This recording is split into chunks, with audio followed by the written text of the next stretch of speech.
All right, welcome again to Social Distillation, the submarine still of the internet, where we attempt to drop the bead and pour white lightning straight onto your brain. What are we talking about today, Sam? Well, we're, I don't know what brought that laugh on, but we're gonna finish up The the, article. oh, This, she, I okay. still. So that'll be part two, but we're gonna finish up our youth sports are bad for kids in their current state Mhm, mhm. discussion because I wanted to give personal experience, anecdotal evidence from some of my clients and actually go over what the off season is for. That should be pretty quick because it's, I mean, something I do every day, so I should be able to just explain it quickly, concisely, and clearly. Mhm. If I can't, then I need to go back to work. But then we're going to do a part two, making the rounds for those that follow similar media that we do about the MSNBC article that basically ties physical fitness and far right extremist behaviors. Now, the rounds it's making are a little misleading on the in the media, so I wanted to go into that so we can kind of give the truths on all sides to it. But I also ended up with a lot of little rabbit holes coming out of that because I was clicking the link based on there, and then it was like study says this. Okay, I'll click on that and I'll read the study, and then that's not what the study says. Da, da, da, da, da, da. So we went down that. Yeah. I went down that rabbit hole for everybody. But yeah, we'll start with the easy stuff. Do you want to kind of give a recap of what we talked about last time for over 2 hours? Yeah. Just in So case somebody didn't want to click on the 2 hour video and want to we, click on the 30-minute one. we got kind of ranty, and we were reacting to a clip from the local sports talk here in Dallas. And so there was a lot of starting and stopping and going off on tangents. But it was Mike Bassick, former major league pitcher, uh, and and some radio guys, and then Derek Holland, who's still active, although a major team hasn't picked him up yet. Um, he had Tommy John surgery, so that's part of the reason. And they were talking about uh, youth baseball, and Bassick was laying out the numbers of this is how much these tournaments take in. And he laid out because the teams are going to pay this much, you're going to have a gate fee, so you're going to get this much from each team at the gate as their, family and friends come to watch them. And you're talking high five to low six figures for a weekend tournament, which is a big reason why youth baseball is what it is. It is a year-round select travel team tournament. You have to do this if you want to make it. And it's kind of fitting that we're back to this today because as I was coming back from my chiropractor appointment, listening, they were talking about the draft, and there's something like 600 kids that get drafted. Um, and according to Bassick, the odds say that out of the 20 something uh people the Rangers drafted, only two of them will ever play a major league game. So you're already a very small number at just 600 kids got drafted. And then you shrink that way down even farther of how many of those are actually ever going to make it onto a major league roster. Mm-hmm. And so all of this that is being done to children is being done in the name of, well, you have to do this to make it to the next level. And first of all, even if that were true, is it worth it for what the strain and what you're doing to these kids? And secondly, is that even true?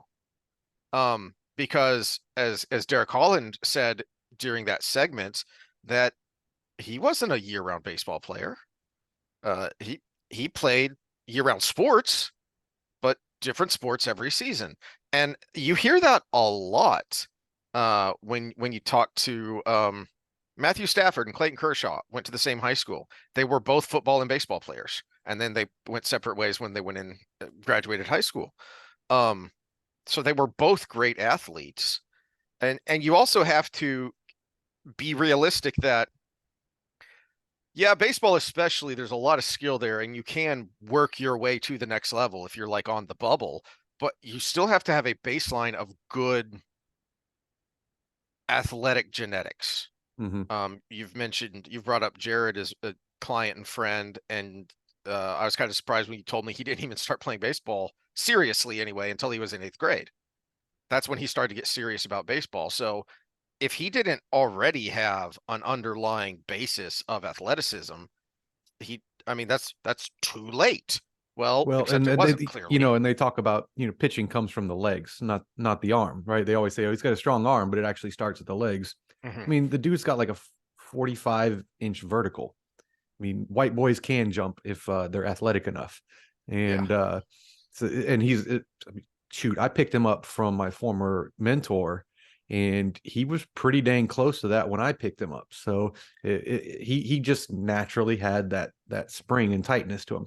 Now, ultimately, that was something that kind of hindered him, because when we break up athletes in training, people are like, oh, don't lump me into this category. Well, you start that way. You break them Mhm. into two, and then you break that piece that they ended up in doing four, all the way till you get down to the individual.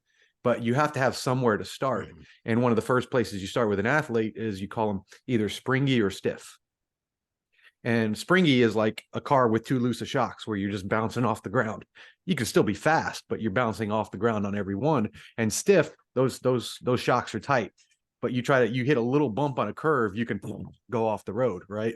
So stiff tends to be super powerful and strong, but also can't hardly move, can't get a good full range of motion. And that's his category.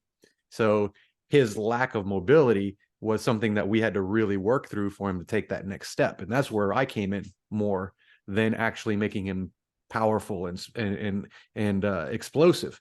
He was that when he probably exploded out of his mom's womb. It was he's just got that much oomph to him. No training for 2 years, and he'll still get under a bar after with 500 pounds. And as long as he doesn't hurt his back, he's fine. Squatting it for reps. So it's uh, great athletes are going to be great athletes, and the springy ones, you have great athletes there too. But they're a different kind of injury risk waiting to happen, because they've got that whip. That ball just flies out of their hand like they're using one of those. Remember those the old spear chucking tools that they used to make? They got Addle, the addle. addle, yeah. It's got the springy stick on it, so you can chuck the spear farther. That's the way the ball leaves their hand, but they're bottoming out their joints on every movement because they can't decelerate. And but yeah, that's these great athletes are already there, and now you've got to fill in the blanks with the strength and conditioning. So all of that ties into one of the things I wanted to bring up today, because all of that you just laid out, all of that work, and that's being done with a grown adult who has been playing sports for years. So you have all this work to do and all this potential risk with someone who is comfortable with their own body. Now talk about prepubescent and pubescent children, boys trying to learn how to adapt to their own body as they're going through growth spurts. So you're putting this stress on them as they're trying to figure this out. And one of the things Derek Hollins said in an earlier segment that I found interesting, I can't remember if he said he got this from his college strength coach or when he got to the Rangers, that you don't want to gain or lose more than 10 pounds or it will affect your mechanics. I haven't heard And that one. and so the radio guy had an anecdote of himself of he used to be dangerously obese and he lost 100 pounds. And he said, all of a sudden at the driving range, everything's going right. Everything's going right. And my friend told me, yeah, well, your swing's different now. So even just, an amateur doing something recreationally and his mechanics had changed. Okay, well, now translate that to someone who's putting a ridiculous amount of strain on their body by trying to throw a ball faster and faster and faster because velo is all that matters. Okay, so you're not giving these kids a chance to figure themselves out. And I think we were going to talk a little bit about uh, training kids, training minors, and we've talked about it before, but one of the long held um, uh, myths about resistance training is, oh, you can't resistance train a kid or you'll damage their growth plate. She'll stunt their growth. No, I mean, that's how many that's things? precaution you want to take when you're resistance Yeah, training kids, but it is not inherent with the system. No, let exactly. me let me let me pull us back a step, because where people misunderstand what I do, and this misunderstanding is directly tied to the year-round ball and the constant skill work, is with what I do, you have to think below the surface. You have to think abstractly, and you have to. It's. This is why I consider training athletes for a sport an art versus training CrossFitters, because the workout is the sport. There's no Mhm. abstraction to it, right? Uh, so I have to create a body that is able to handle the stress of their sport and perform at a high level, versus it's an immediate feedback loop with skill training. If I take a kid that's never thrown a ball and I teach them how to throw, they automatically throw better. Mhm. And then not only that, the next time they go out and throw, that skill will be honed and they will throw even better. And you get immediate feedback, immediate feedback, immediate feedback. So velocity pitching training works until it doesn't, Mhm. because it works to the extent that the body can handle the load, but you've never worked on the body itself.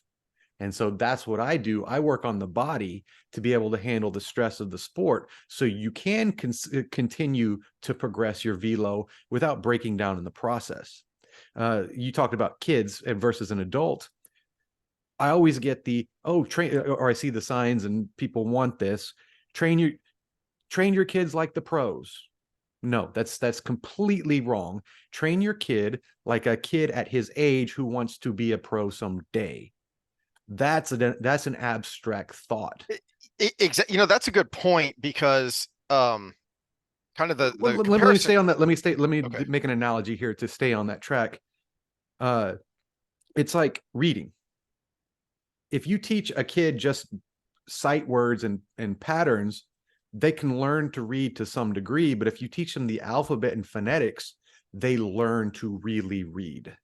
Yeah, that's how you figure out words you haven't encountered before. You And know, I take the A's and B's and C's and D's of their body, and then their pitching coach on top of that shows them the word and what the word means. so um the comparison I was going to make is everything you just talked about, and then sticking with the year-round sport, sticking with baseball. So a parent won't want their kid to resistance train because it'll stunt their growth. It's dangerous, but it's okay to do year-round baseball. It's okay to put them under this strain with all this skill work. But It's again, it's that ridiculous. immediate feedback loop. Yes, They don't know yes. it's a mistake until their kid gets hurt. Hmm. And even then, they blame something else. Yes. They blame something else. Like they tell the kid he didn't warm up properly. A Hmm. lot of times they blame the kid. This is another unhealthy pattern here. They blame the kid versus actually looking at the whole situation. Now, there's two majorly important uh, reasons why we need an off season for the kids. First, the first one we talked about last time, over patterning, throwing upon throwing upon throwing upon throwing upon throwing, eventually has a wear and tear effect. But the body's resilient, so it can actually repair from that if you give it a break. So that's reason number one. Reason number two, and this is why I want to talk about what I do in the off season.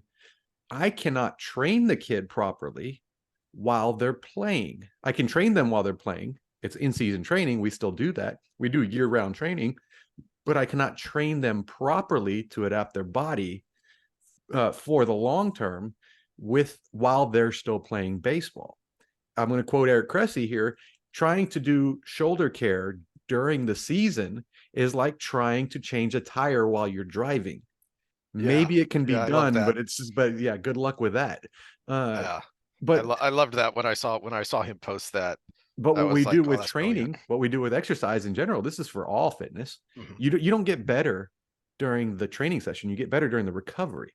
Because what I do to you is I stress your body in a way that causes it to react and to supercompensate and actually develop to be better at that thing the next time. If you're constantly throwing, I can't really do any old overhead shoulder work during the season. We avoid it like the plague. We'll do some rotator cuff work and kind of in between throwing sessions and stuff just to kind of keep it in order. But I have to avoid anything overhead oriented because your volume load is already past my max with 2 games a week. And if you're a pitcher with 1 game a week, realistically, you've already hit the volume load that is going to, dose response. It's like a drug.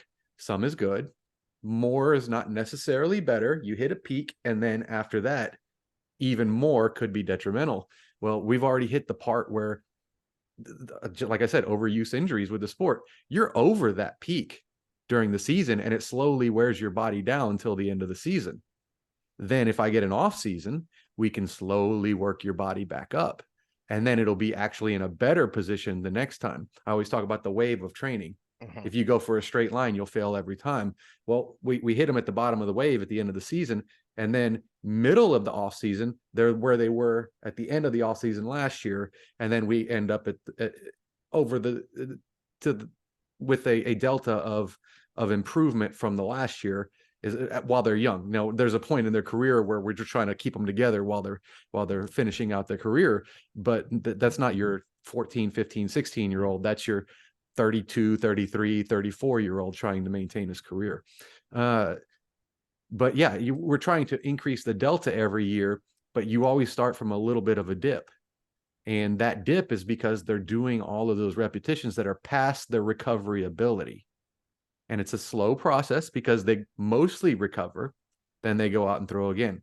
Then they mostly recover, so now they're at 5% less, 2% less than that, 3% less than that. And after what? How many games is in MLB season? 162. 162, yeah. Yeah, and if you're pitching every fifth one as a starting pitcher, that's you know it's a lot. That's 30 something games. And Mhm. And you've got warm up, you've got bullpen sessions, you have all these other things in between. So there's more than just those games of pitch count. mhm. Yeah, and it's not just the pitch count. You look at closers; those are more difficult to handle their off-season training because you're always guessing, or Mhm. relievers, I should say. Closers typically you do know a little bit how Yeah. much they're going to throw, but your relievers, you don't know if they're going to come in tonight and throw 2 innings, or they're not going to go in at all, or they may end up in the starter went out after 2, so they have to throw 4 that Mhm. next game. So you never know as you're going through. So you're like, well, I should probably work them out after the game, and then I can't work them out so hard that the next day they're going to be, walking funny. And but now with the off season specific to that, now as a strength coach, we don't want it. We're not, well, some strength coaches are control freaks, but it's not because we're control freaks that we want all the control in that situation. It's because there's a necessity to it. And when you're constantly playing, it takes that bit out of it. And I can't stress your body properly while you're getting the proper rest and recovery to improve, Mhm. while the next day you could go out and put volume on top of what I do. And so then if you're playing year round, I have to avoid overhead work at all. And so we're never developing your shoulder for improvement. It's this is the cycle we're going down. And eventually your athlete is either going to wear and tear down to where they can't do it anymore. Talking early arthritis, you're talking laxity of the rotator cuff muscles in their tendons. You're talking laxity of the labrum, which is the capsule that holds that assists in holding your humeral head into the socket. You're talking the wear down of your UCL, your ulnar collateral ligament, which is where we get the Tommy Johns from. And actually, I had a graph last time that I didn't bring up. uh, Tommy John's is way up, shoulder injuries are down, Mhm. because Tommy John's is actually more of a year-round overuse injury than the rotator cuff injury is. Because the rotator cuffs, we're doing such good work with that they're becoming tighter and stronger, but that ligaments don't heal well. So if it continues to stretch and stretch and stretch a little bit over time, just think of like your underwear waistband. Eventually you got to throw that pair out because the waistband loses its elasticity. That's the same as your ligaments. Bringing this back to kids, this is why we harp on multi-sport athletes, because that's what that does at that age is, all right, no, you're done playing baseball. go do something different. Go play some soccer or some football so you can have some fun. You can work on your footwork. You'll get some more agility. Go play, go wrestle so you can put some strength in that back and gain some flexibility there and have a break. So you're working different skills, you're exercising different muscles or in different ways. And then when you come back to baseball, if that's your focus, okay, great. Now you can focus on baseball and be less prone to some kind of injury that's going to take you away from the thing you want to play. And, vice versa with any other sport that your child may be interested in. Um, and, Well, I, I and want, I want, I want. Maybe we can finish out if we have time at the end the nuance of multi-sport selection, because yes, as you do get to that age where you should be specializing, there are certain sports you might want to avoid if yeah, you I've if you're trying uh, to excel at yours. But as a young child, first of all, we don't know what they're going to develop into. So you give them everything and see what they're best at, and then as they're growing they're going to gravitate to the one they're best at, because that's the one they're going to be having the most fun with, because kids have more fun when they're winning, if you mhm. didn't notice. And if you're better at something, like I was a better wrestler than I ever would have been a cross country runner, I would have hated cross country because I sucked at it and I still suck at it. And wrestling, well, I mean, I did it every day with my brother. I mean, there was Yep. actually a natural talent there. I just needed to learn the skills to go with it. Uh, but where were you going with that? So I know where to take us. Okay, so uh the reason I brought up resistance training in kids is because I think this is an important point. It's not that young kids shouldn't resistance train, it's that there's not a point to it really if they don't have that foundation of movement in the first place. So it's not that I don't weight train with younger kids because they shouldn't. It's they're not there yet. They're not ready yet. I mean, have you ever tried to have an uncoordinated elementary or sometimes even middle schooler just do jumping jacks? And they can't Well, they it's can't get the coordination together. it's not the coordination. I believe in training kids in coordination when they're young. It's Hmm. just got to be done differently. It's a structure. Yeah. Kids want to play. They're not checked in mentally with a structured resistance training program. And that's cool. That's fine. Let them freaking play. That's why I actually refuse to train before adolescence right now. Every once in a while, a little thing like I saw like Ben wanted to get into skiing. The family likes skiing. I hate skiing, so I just don't go on the winter trips. But I was like, well, his knees are all over the place, so maybe there's a few things we can do. I'm like, dude, 10 minutes. Give me 10 minutes a few days a week, and then you can play the rest of the time. And we worked on that. So that's cool. That you're working within their attention span. But when we did our preschool fitness program, when I had the gym, we worked with one of the local preschools. They wanted us to go out there and have them doing med ball squats and all of these things. And I'm like, we're going to play sharks and freaking minnows. That's what we're going to do, because they're going to develop and they're going to gain that coordination you talked about while they're playing a game and having fun, and it's going to naturally progress. We did warm up with some jumping jacks and stuff, and we taught them how to do jumping jacks. But again, it's like 10 minutes of their whole hour and a half little workout that we had with them, where they were doing something structured. We were staying within their attention span. And then all our other work was in the form of games. Tag games are the best. Drop down and give 5 because so and so got tagged. The shark won. You got to do 5 push-ups. We'd throw that stuff in there. So it's not a matter of coordination. We want our kids to learn coordination. It's a matter of the structure. And when someone would bring me an 8-year-old and like, I need this kid to be, I'm like, okay, I'm going to be 100% honest with you, and you can still pay me after this. I'm going to play with your kid for an hour. That's what I'm going to do. And yeah, there will be workout like things in it, but it's going to be obstacle courses. It's going to be playing monkey bars on the pull-up bars. It's going to be going for a jog and then, sitting down and talking about their day for a second and then jogging back to the gym. That's what it was, because they're just not ready for that structured program yet. It's just like sitting your kid in the desk and when he's getting antsy, calling him hyperactive.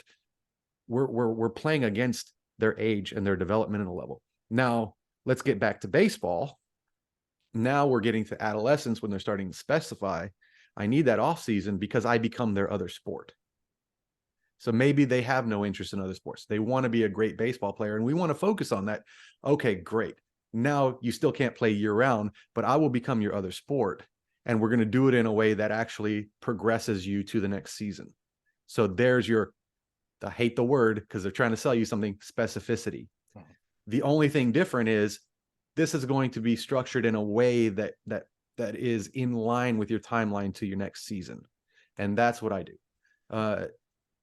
But I can't do that if they're playing year round, because then I can't make the anatomical adaptations without hurting their play in whatever season they're in, and or increasing their injury rate. Because if I'm doing something to your rotator cuff to make it stronger, I am stressing it. If you go out and throw right afterwards, you are adding stress to my stress, and you are not letting it heal, and you are going to end up injured. I had this, I've talked about a failure with a basketball player where I could not convince him to stop playing in these leagues while he's getting ready to try out for overseas professional basketball.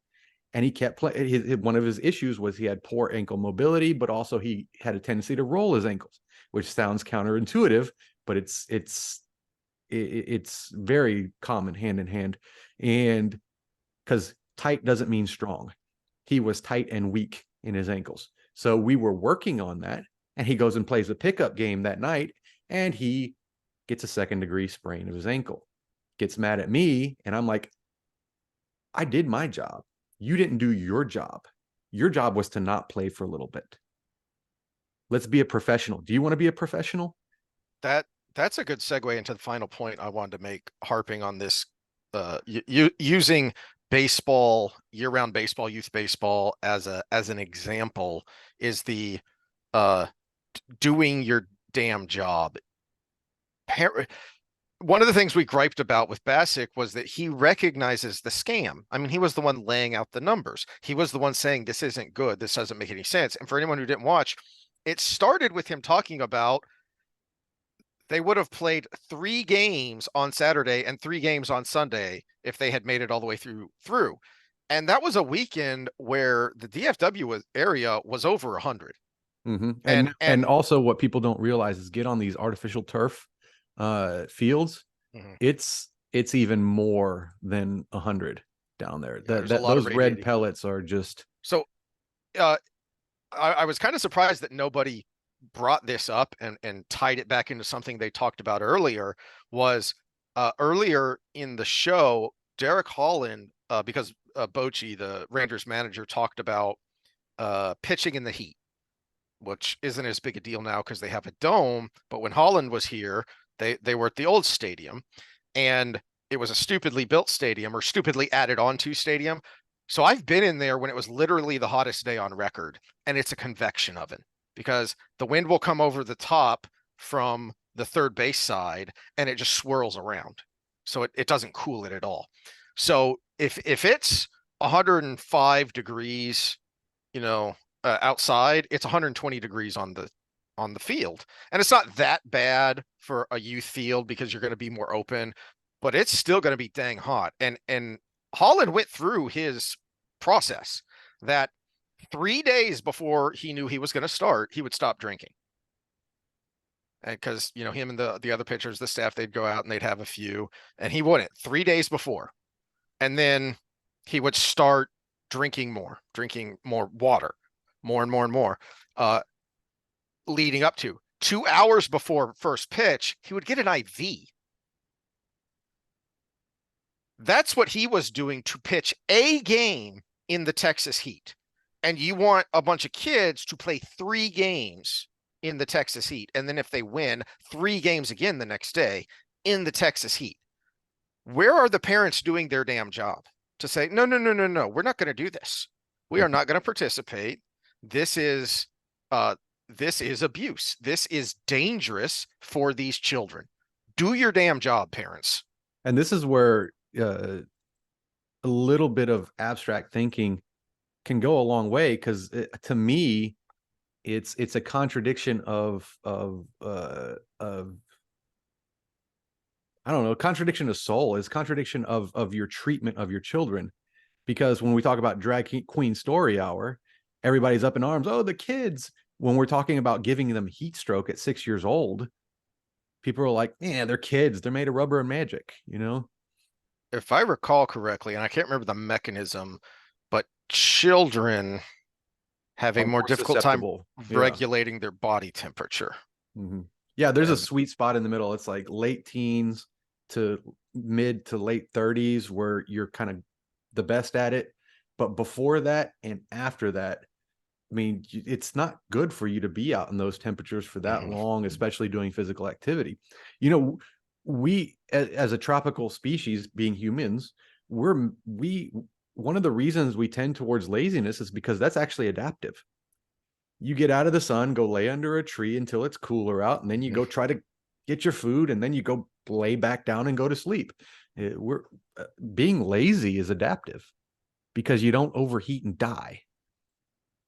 When we were kids, I think we might have had like two double headers on the schedule each season for each team. And that was it, two double headers, to get in a little couple extra games. And that was it. This idea of playing three games in a day is insane. I did that once at a soccer tournament and I almost couldn't drive myself home because my calves cramped up so bad. Mm-hmm. It was not good. And it wasn't even summer yet. It wasn't even 105, but it was a Memorial Weekend tournament, so it was only 93 degrees, but the humidity was like 83.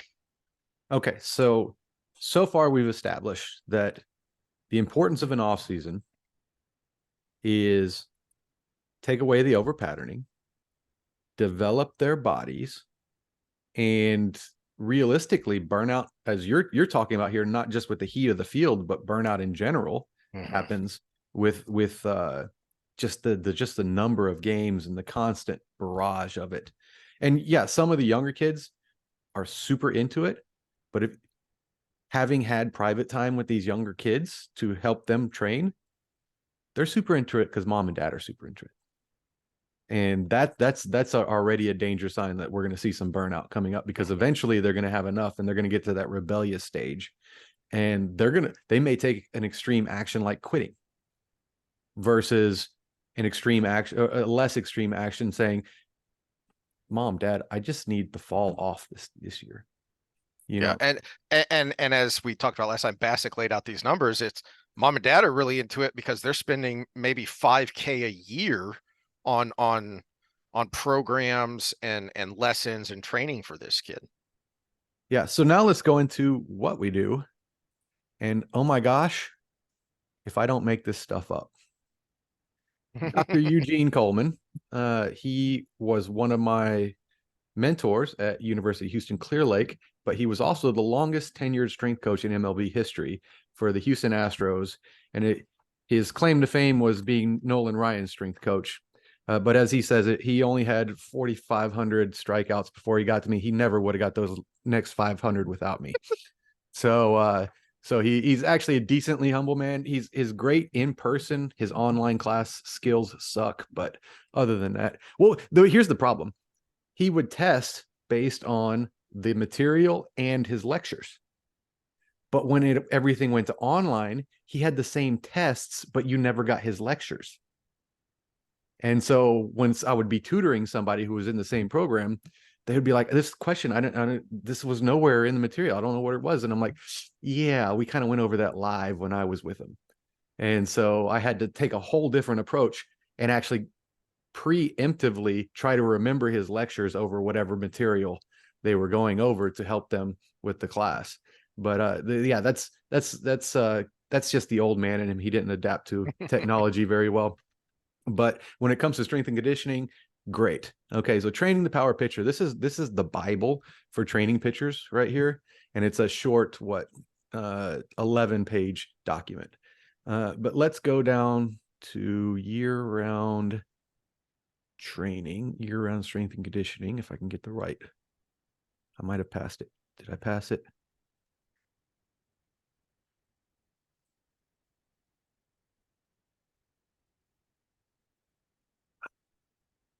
Here we go. Yeah, year-round strength conditioning program.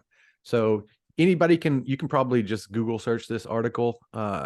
This is, I just opened it in Chrome because for some reason when I try to do PDFs on my computer, it doesn't come up on Zoom.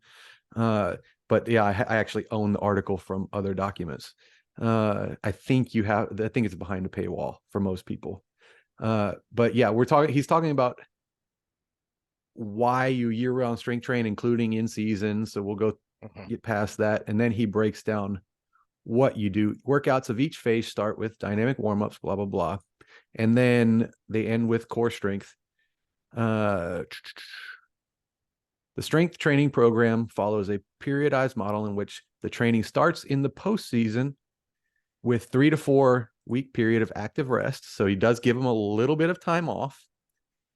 I probably advise for most of my people less than that, but I start them with a 2 to 3 day split instead of coming to the gym every day.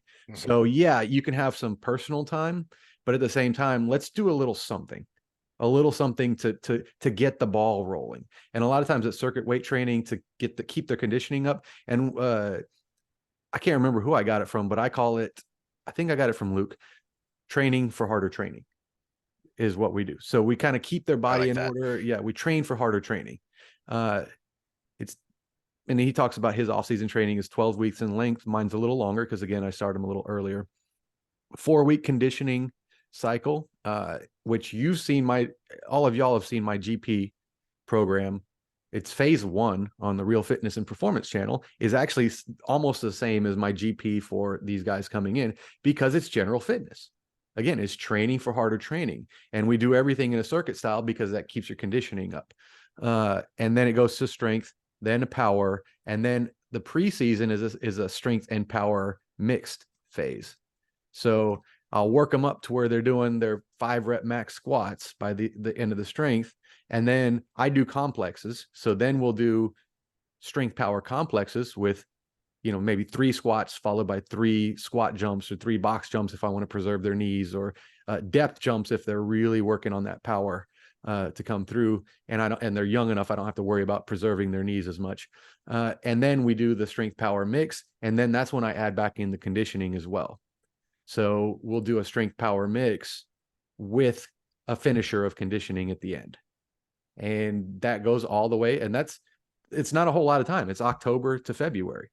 So you do your GP in end of October, beginning of November, your strength November to December, your power December to January. And then you have basically from that spot in January till their season starts to put it all together.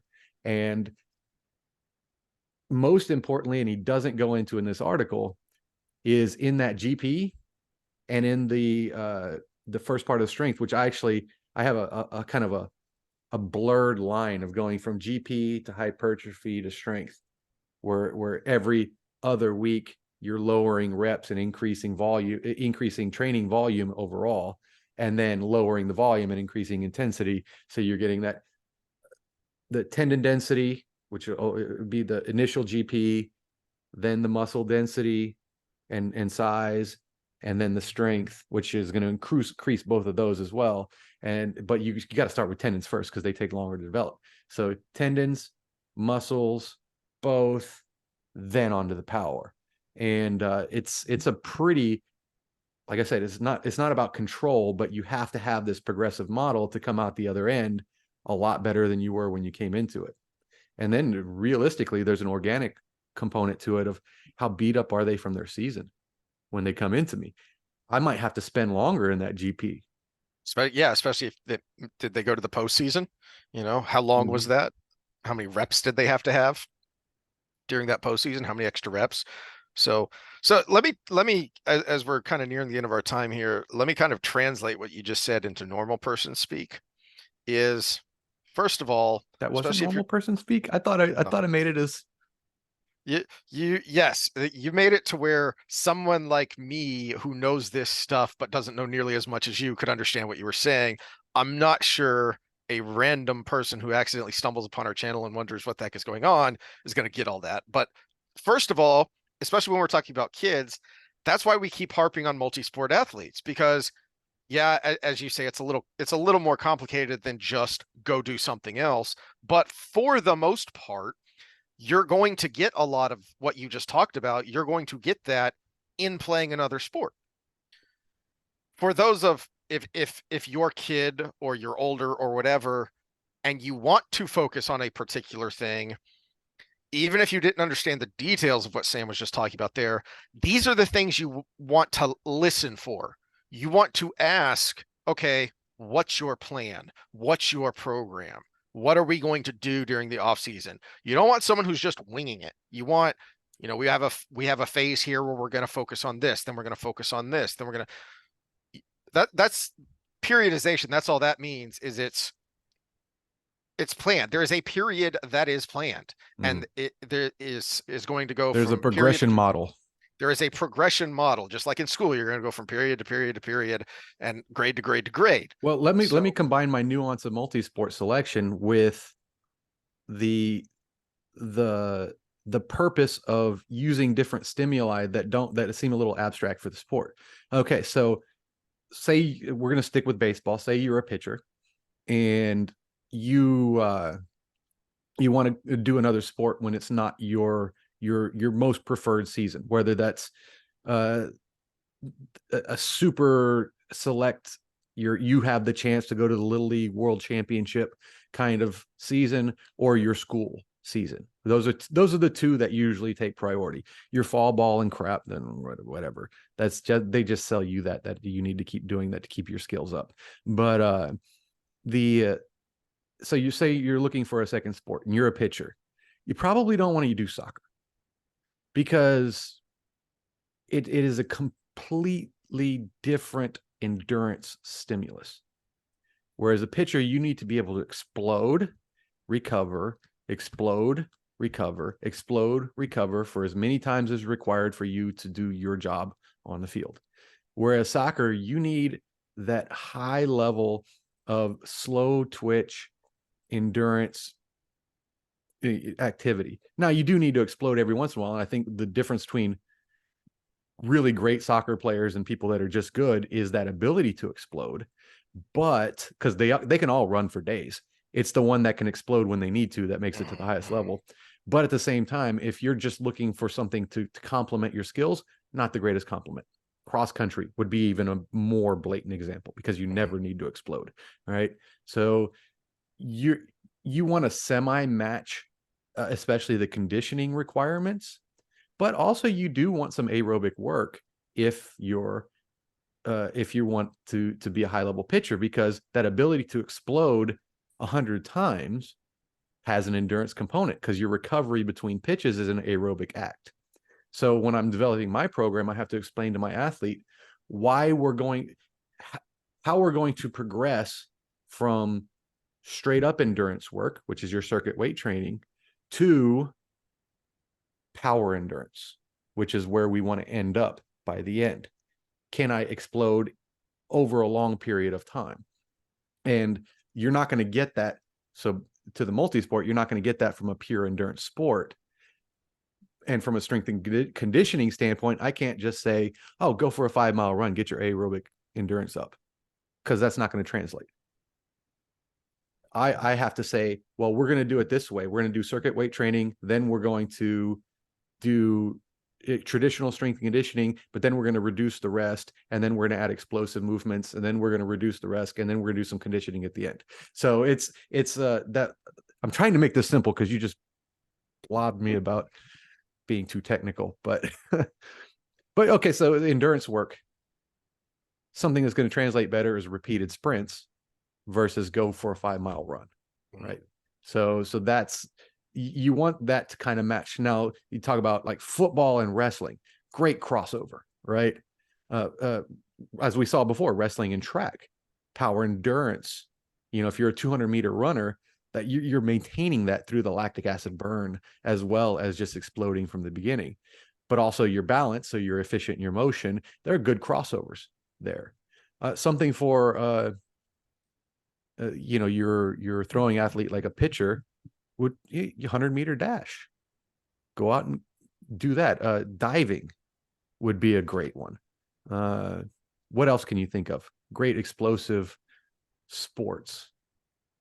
You see crossover with quarterbacks and pitchers. it, How do you feel about golf? Or is that the wrong kind of thoracic golf. rotational work? No, golf is great except for low back pain. But it's one I'm used to dealing with, and it can be mitigated because most of my pitchers played golf on the side. It because I mean they're suburban white boys, so it's just part of the game. But yeah, it's also a social event. Golf is a social event, and but yeah, you definitely you want to get the key there is the key in on their hip mobility because that protects the low back.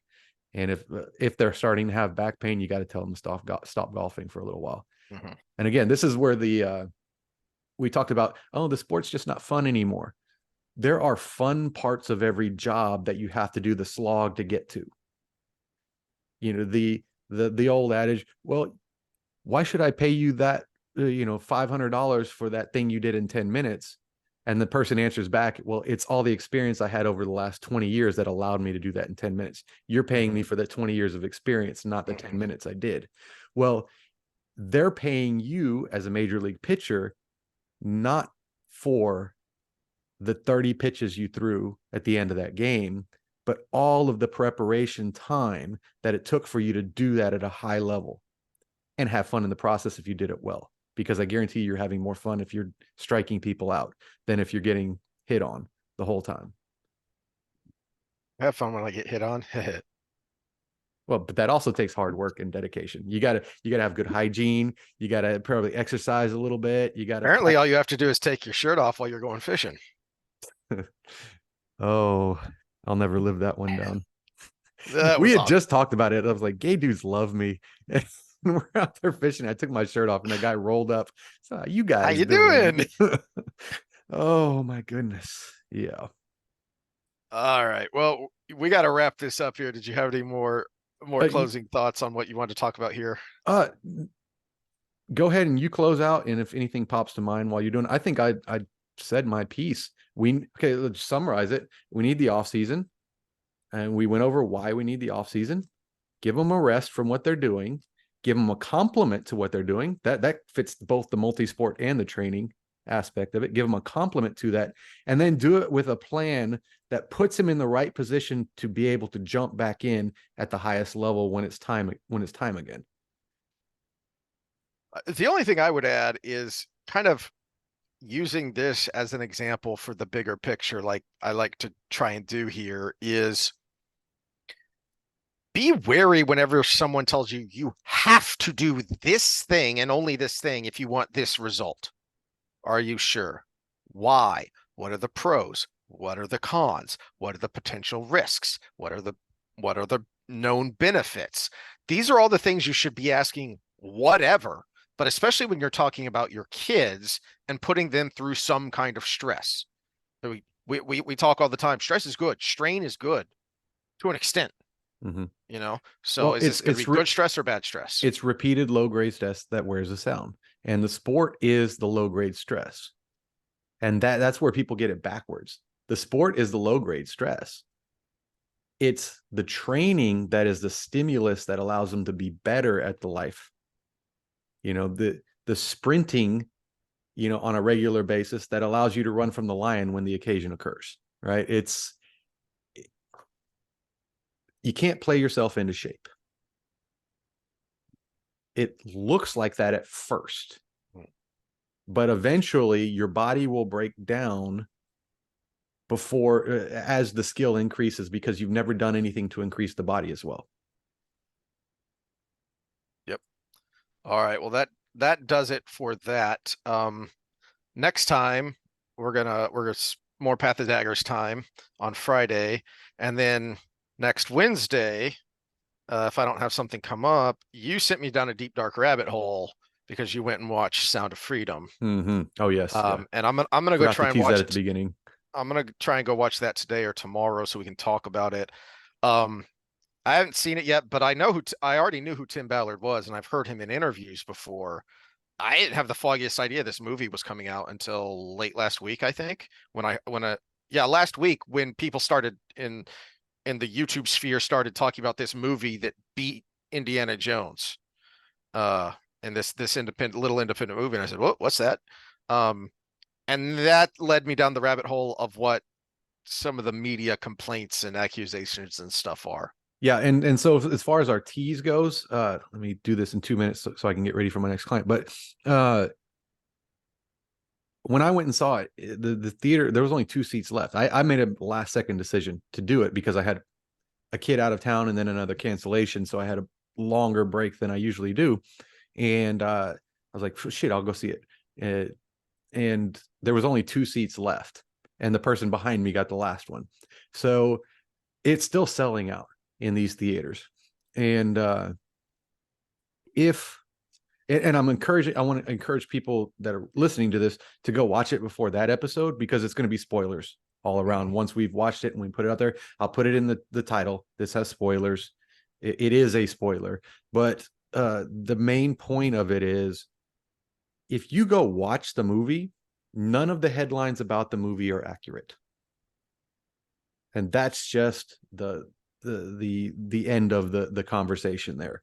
But I want to go into why, but that's where it's going to get spoilery. Now I will say, from an entertainment standpoint, might be one of the best movies I've ever seen. And I like to liken it to Jaws, because we're talking about a show that a lot of people don't want to go see because of the subject matter. The subject matter is child trafficking and the people trying to stop it, which is Tim Ballard and his crew. But that's not a reason to not go see it, because the great thing about Jaws was you never saw the shark. And in this movie, you never saw the really, really bad thing, but it was like somebody was holding your heart and just kind of giving it a light squeeze the entire 2 hours of the movie, where you're on the verge, you just know the bad thing is happening, and you're waiting for the hero to win, and you just even though you kind of know the end of the movie, or else it wouldn't be a movie, you're still, and movies don't do that anymore. And this one did, where even knowing the true story behind the movie and how it ended up, you're still like, the whole time. And there wasn't a break. I had to pee about an hour into it, and it was another hour and 15 minutes for it to end. And I noticed that, and then I was like, well, maybe I'll wait for a second that's going to give me a break to go do it. And that second never came, but it was so intense that I forgot I had to pee until after the movie. And man, the person behind me waiting for the urinal probably was getting mad, because I was just unloading like a freaking horse peeing on a flat rock. It was, but yeah, it's that gripping of a movie, but in the Jaws light, where you never see the shark. You just see the water, you know the shark is there, and you feel the danger. And that was what kind of movie it was. So I hope that's a good plug for it. All right, well, go see it, folks. I'm going to go see it here in the next day or two, and then we'll talk about it next week. See y'all then. And we might be back for a part 2 tonight, if we find it in our schedule. I have to go work with a client, but then I'm done, and I don't know what Heath's schedule is. So if you don't see one, we'll pick up on that material next week as well.